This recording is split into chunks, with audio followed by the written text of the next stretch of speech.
Hello everyone, welcome back to our channel How Logical. In today's video, I'm gonna show you guys how to log into your TaxBandit account.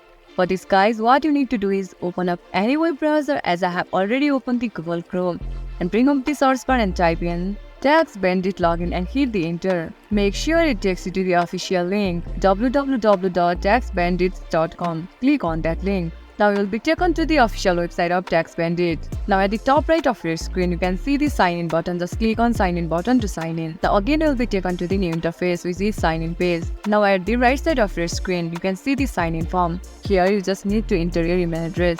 Similarly, enter your password over here. Click on I icon to see your password or confirm your password. And once you click on sign in button, you will be easily access your account.